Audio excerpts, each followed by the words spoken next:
काल अष्टविनायक नगर भाग्यनगर पोलीस स्टेशनच्या अंतर्गत एक फायरिंग आणि रॉबरीचं प्रकरण झालेलं होतं. श्री रवींद्र जोशी जे 68 वर्षाचे आहे, त्यांच्या हाताला आणि पायाला गोळी लागलेली होती आणि त्यांचे 40,000 रुपये हे जबरीने चोरून नेण्यात आलेले होते.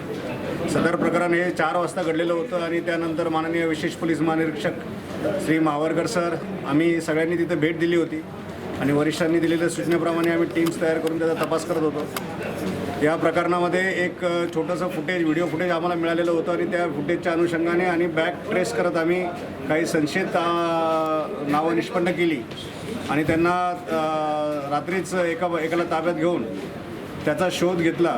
तर त्याची जी माहिती दिली त्याच्या आधारे त्याच्या इतर साथीदारांना शोध घेत असताना असर्जन भागामध्ये ते लपलेले असताना त्यांना अटक करण्यासाठी गेलेल्या आमच्या टीमवर त्यांनी त्यांच्या असलेल्या पिस्टलवरून फायर केलेलं होतं. तर त्याचा संरक्षण असता आमच्या अधिकाऱ्याने 2 राऊंड फायर केले. त्यामध्ये आरोपीला एका पायाला जखमी झालेला होता, त्याला तिथं ताब्यात घेऊन दवाखान्यात हलवण्यात आलं आणि दुसरा आरोपीसुद्धा ताब्यात घेण्यात आला. यामधून बाकीचे सगळे 3 आरोपी आम्ही आत्तापर्यंत अटक केलेले आहेत आणि यांच्याकडून एक पिस्टल, 40,000 रुपये रोख आणि 2 गाड्या जप्त केलेल्या आहेत. यांचा उद्देश हा पैसे लुटण्याचा होता. यापैकी 2 जे आरोपी आहेत ते पंजाबहून 10 दिवसापूर्वी आलेले आहेत आणि एक इथला आरोपी आहे जो की ढाबा चालक आहे. यांचा उद्देश इझी मनी मिळवण्याचा होता.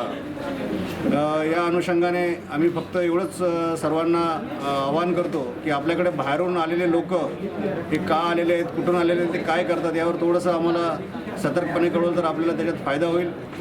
नांदेडमध्ये असल्या कुठल्याही प्रकारच्या इन्सिडेंटला आम्ही आत्तापर्यंत इमिजिएटली तपास केलेला आहे आणि यामधून लोकांनी कुठल्याही पद्धतीने घाबरून न जाणे आणि प्रशासनावर विश्वास ठेवावा. आपलं दैनंदिन जीवन आनंदात जगावं हीच आमची त्यांना सूचना आहे आणि त्यांच्याकडून आम्हाला इच्छा आहे. थँक्यू.